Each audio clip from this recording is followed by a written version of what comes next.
don't hesitate to make something 100% clear. Really spell it out, give some imagery, give something that someone can really kind of bite onto, and make sure that someone understands what it is you're talking about. Hey, everyone. Welcome to another episode of Win the Hour, Win the Day. And I am your host, Chris Ward. And today we have in the house, Shaun Bernstein. Okay. Shaun is from The Right Stuff. That's WRITE, like you're writing the right stuff. And he's going to talk to us about content writing. He's a content writing agency. I got to tell you, Shaun, for some of us, that sounds a little painful. So why don't you jump right in, Shaun, and tell me why I'm wrong and what we can do to make this more dynamic and interesting and get better results? Hey, Chris, I don't know that you're actually wrong. It is painful for a lot of folks. And so I'm here to really help ease that pain. I'm like the pain medicine when it comes to writing. Writing's hard for folks for professionals, especially for two really distinct reasons that I've come across. Number one is they're just not great at it. They're really good talkers and they can talk to you all day and they can sell anything to anyone. And they're just exceptional when you see them face to face, but put them in front of a keyboard and they just freeze up. They just don't have the words there. Or, you get into that lucky position where you're just too busy to write. Writing is, that you have to put content out there. It's important for your business, but you've got everything on fire on your desk and you are just scrambling to deal with what's right on your plate right away. And so, that blog post you're meaning to get to gets pushed back and pushed back and pushed back and pushed back. And it just never comes together. So, marketing unfortunately takes that back burner when you think that everything else is on fire. So I really come in to help folks in both of those camps. All right. Well, you're taunting me a little bit because I'm having difficulty breathing when you talk about your desk on fire, because we're very anti that in my world. But I totally appreciate what you're saying. It does take some time. And I know for me, even, I'm very purposeful about my content writing, but also then you can't just write it. You got to come back and have fresh eyes and reread it. And, there's all that process and some keywords and stuff. So yeah, so it gets neglected, whether purposefully or indirectly, whatever. So when we do it, what is it that we need to be doing to make this content a little bit more purposeful so that, when we do buckle down and do it, it's got a longer shelf life or a bigger reach? So it's really a first step in putting yourself into the shoes of your readers. And what do your readers actually want to see? And, you can talk about the nitty gritty and the ins and outs of your business and your, thought leadership, really sort of deep level thought leadership and philosophy. And that's great. But if it's not going to make sense to the people who are actually coming to pay you money, then it's not really going to do a whole lot for you. So really put yourself into the shoes of those who are going to be reading your work and start from there. What do they want to see? What do they need to know about your business? What do they need to know about your industry?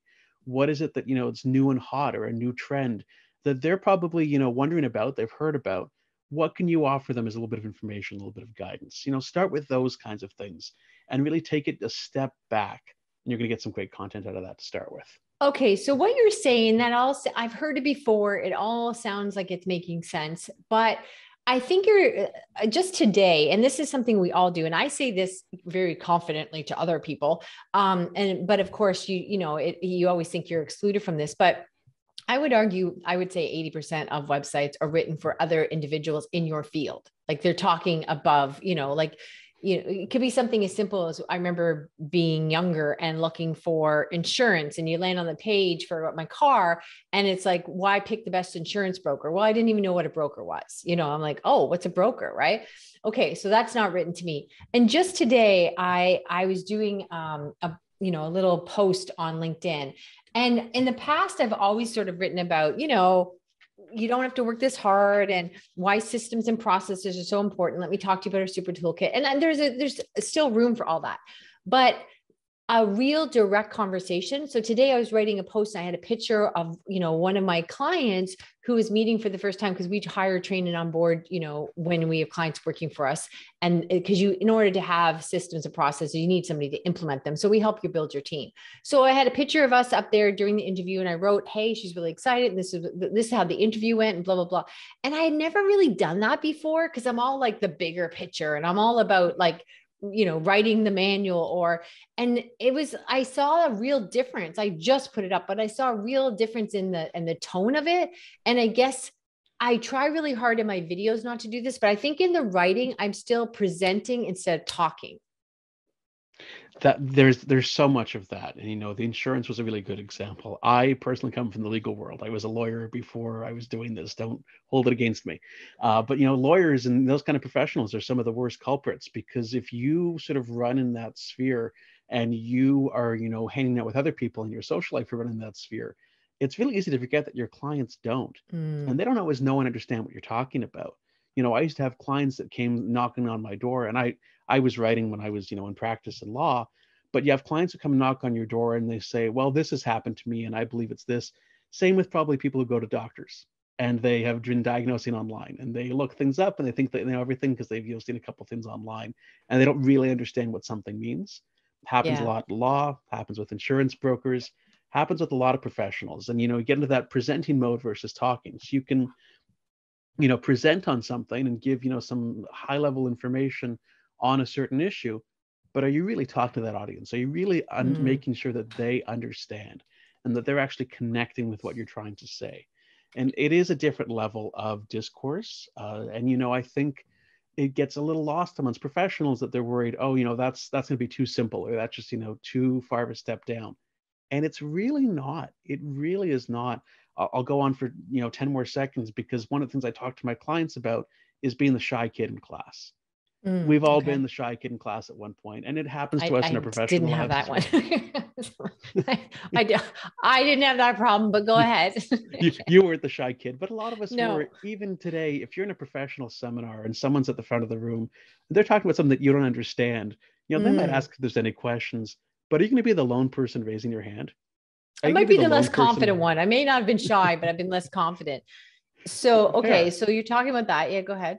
No, so that's exactly it. So, we don't want to admit when we don't understand something. And Mm, especially as we get older and as we may have confidence, but we're shy and hesitant to admit if something's not, 100% clear.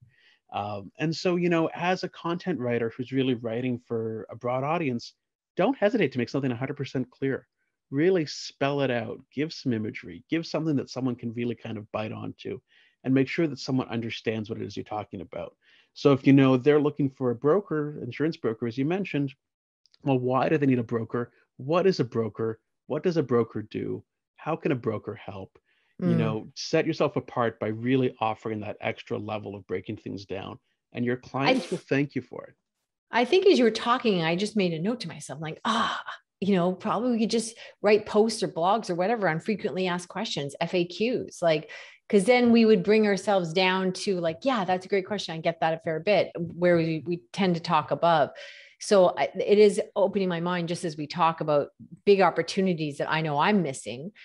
You also, Shaun, we talked a fair bit too about when we chatted before, you're a big proponent of stories and that they really drive the point home. And I know we hear this all the time, but I think it gets forgotten, or what makes a good story, or how long should the story be, or how often do we tell a story? Like, I don't know. Give us some inspiration or insight onto that. I think the stories are so important because they're really how we connect with each other. And, yeah, this is new media and digital media and all of that, but storytelling is one of the world's oldest pastimes. We've been doing it since we invented fire and we're sitting around a fire talking to each other. It just goes back before anything. So, it's so ingrained within us. And I think they're how, they really resonate. People remember stories. If you want to be memorable in your business, don't hesitate to tell a story. People see themselves in stories. They can picture something. It kind of leaves that sort of mental picture as they say, oh, I know someone who's exactly like so and so, or I've been in the situation myself, or okay, this makes sense to me because I can see it. It's not just words on a page. It's really engaging with those words because you instantly have that picture of what's going on there. So, what So makes a there's good story? what makes a good story. Well, you want to have, I mean, it sounds cliche, but you want to have a point. You want to have a reason why you're telling the story. You're not just sharing stories. No one wants to listen to someone at a dinner party Okay, with but do stories you that need to don't tell go somebody anywhere. that, Shaun? Although I have talked to people, I've listened to other podcasts for sure. I'm a podcast junkie. Sometimes I think, oh my gosh, that person's got to land that plane, right? But do you need to tell somebody? I maybe this is where again I'm starting above the thing. But are we starting with what is the point of this story? Like, do you have to tell people that? I think you do. I think you want to have an inroads. You want to sort of be able to set something up. You want to be able to set something up that's going to be relatable to someone. So, Okay. for example, let's use it back in that business context. When I am working with a professional who's in, the services industry, I want them telling stories about how they can help a client. And so Okay. usually that's stories about how they've helped someone previously. I talk about one of the best newsletters that I've seen, open with the subject line, "This couple made a huge mistake, and here is how I helped them." It really Okay. wasn't more, and then it went into the story of, okay, here's what these people did, and here's how this person was able to help. So it doesn't have to be more complicated than that, but it does need to have Okay. a point, which is key, and it does Okay. need to sort of have something relatable. You shouldn't have a story of, yeah, I can talk about that time that I'll make something up, that I was, trekking through the Andes, or that I Yeah. climbed Kilimanjaro. And, that those are great. And if I have a point, then, I'm getting somewhere. But that's something that a lot of people won't connect with.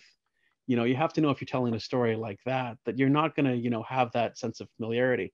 But if you're talking about struggle, you're talking about, challenges, talking about a big undertaking, you can talk in those sort of terms that someone can really say, oh, yeah, that reminds me of that time that I did this.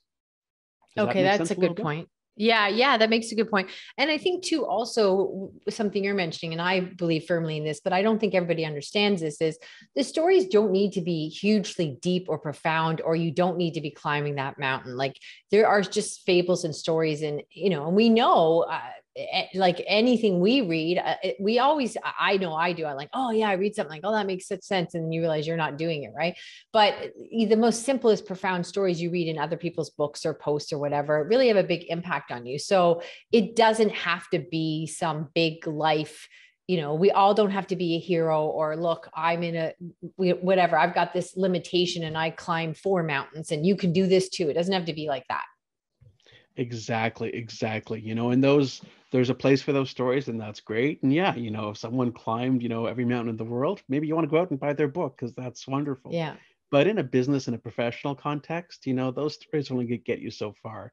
You want those stories that are really going to be relatable to a whole lot of readers that are actually picking it up, and stories that are going to, when you talk about having a point, talk about how you as a professional can help someone. That to me is everything. And so you have to find a way to work it back to that sort of core narrative of, okay, here's what to take from this, and here's how I can help. So what are some mistakes that people make when leaning in and using stories as a lesson tool? I find that they don't, we talked about sort of having a point seems so obvious, but you find some that just don't. I find examples of things that are sort of rambling on, or they're so esoteric, they're so far into the weeds about something that they've sort of lost the plot, and they're sidetracking, They're they're trying weaving to all tell over the too place. much. They're trying to tell too much. They're getting into way too much detail. That story that doesn't Oh, go anywhere. you would have loved my Um, grandfather, dear Lord. It wasn't hey, because he was I'm older. He guilty of was it like that too. his entire life. What the heck are we talking about? I lost track. Okay. All right. So I've been this guilty here's of a it. It happens. yeah. Here's a quick example. So when we work with our clients, we help them, we hire, we find a team for them. We go out, we recruit, we go through this whole 12-step process, and then we present them to the client, and we sort of help the client. We teach them how to train them, right? It's like there's a way. And one of the big things we talk about is culture, and giving them sort of risk opportunities versus obedience. We don't want obedience. We want opportunities for them to show how smart they are. And people will say to me, like just yesterday, we were working with a client and we got her first hire so that she can start doing all this stuff with super toolkits and everything. And when she said, oh yeah, I always tell people I work with, ask lots of questions and blah, blah. And I was giving her examples of how you have to show, because you tell people you want them to have ideas. Everyone says that until maybe you feel like, oh yeah, I had this great idea, but it made my boss's idea not sound so great. Now they're mad at me. Right. So I gave her this quick story. I said, look, what you say, you have to show them that you mean it. And I said, it's kind of like, my husband, for whatever reason, I don't know if he thought the world was at all cruel to me in any capacity, because he felt I did a lot for a lot of people. He would like, that's it. Like he always came home with an ice cream. Like he went to the store and got me these particular ice creams. And of course he would hand it to me 8 o'clock at night. And I'd look at him and like, it's very sweet and thoughtful. So I would smile. This was his gesture. Like, oh, he felt, I deserved a treat. And I'd say to him, I don't need an ice cream at 8 o'clock at night. And it's not helpful and it's not good to me. But thank you. It's so sweet. Thank you so much. Of course, I ate the ice cream. Right. Mhm. So, what I was saying and what I was doing were two different things. And I gave that example to Christine yesterday, saying, look, you have, because you say this until they see it backed up, you have to really reinforce it in the beginning and give opportunities that you can show them what you say and what you mean are the same thing. So, would that be an example of an effective tool? Was it too short? Was there not enough hero in the story? No, I think, instantly, look at what you just did is you just opened up right away. We're talking about clients and client experience and professional experiences, but you've instantly shared a story about your husband. You've spoken, about him before, and you shared a story about your personal life, and it wasn't anything too revealing, and it wasn't anything, earth shattering, but, instantly I'm thinking about, okay, what are times that someone did something nice for me? And what is that sort of personal affirmation that someone likes, when they do something good for someone else? And what are times that people have treated, me with kindness? So I'm hearing your story. I'm seeing you open up a little bit as a professional, still in your professional, uh, persona. And I'm thinking about myself and going, okay, I can really connect with that and resonate with that. That to me is what stories do. I think you just did it perfectly. Okay. Okay. Well, there we go. He's my show. He's going to have to say some nice things to me, right? Okay. All right. So, all right. So they don't have a point. Give us some other things that we can work on in using stories as a tool for our business. I think giving them a little bit of personality, Okay. and giving yourself a little bit of personality, like we just talked about, you just doing that, and exposing yourself a little bit. And I work, and like I said, come from legal, and I actually was on, Bay Street in Toronto, which could be very buttoned down and very, three-piece suit at one point. But it's less and less like that as time goes on, and especially, with professionals that are running their own businesses and working hands-on.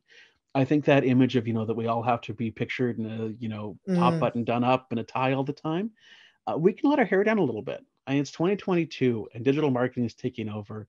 And, people are making fortunes on TikTok from doing silly dances. We're exposing, not that you have to do that as, insurance broker or accountant or what have you, but people are exposing themselves a little bit and, really becoming a little bit more vulnerable in telling stories about themselves as well as others. And I think there's a lot to that. You have so many stories of your own, and you're probably, as a professional, maybe a little shy about opening up, or whether it's getting too personal with clients, or exposing yourself a little bit. But I think as times are changing, as we're becoming sort of more open with each other, there's so much more room for that. So if you're really lost at sort of that story to tell, look within and see how you can find something within your experience that your clients can relate to. yeah, I will say the word shy. I don't know if that's what I'd use, but I have, it has been an effort and something that has resurfaced many times. Even my team brings it to me where I don't share as much as I should on social media. And you tend to lean into, again, the purposefulness of your service versus, hey, I'm doing this, right? Like just sharing who you are. Because I agree with you. It really is a less polished you are. I mean, I don't mean don't show up not professional, but this idea of, even for me, I was wearing business jackets for years going, well, I don't feel comfortable with this. I can't wait to get it off, shoulders back, looking like a professional. And I can dress quite appropriate with my own style instead of putting on the business uniform. So I think it's just I guess the lesson I'm hearing from you is make yourself a little bit more three-dimensional, and that there shouldn't be like there once upon a time was this big division between who you are professionally and who you are personally. There should be, some ebb and flow. You can share too much. I've seen those too, but but a lot of us are not. I know for me, that's not a problem I've ever had. So making sure you weave your personality into your messaging. What I'm seeing a lot of that's been really interesting through, the past couple months, especially as we're entering this new world, are headshots changing. I Mm, did it myself, and I did it, I'd had a couple professional headshots in my legal days, and they're all me in that suit and tie. And, yeah, I'm yeah. smiling because I smile all the time. But I'm in that suit and tie, and I'm looking very buttoned up. And when I started, my business, I said, okay, I need to rebrand, and I need new headshots that look like me, because the Yeah. me, and especially the me in this world, is not someone that's in a suit and tie. I'm usually in a sweater or a flannel shirt, and I'm at my home keyboard, and I'm doing my thing. I'm on video Yeah. calls with clients, but not expecting me in a tie. I've actually even seen lawyers start to change them.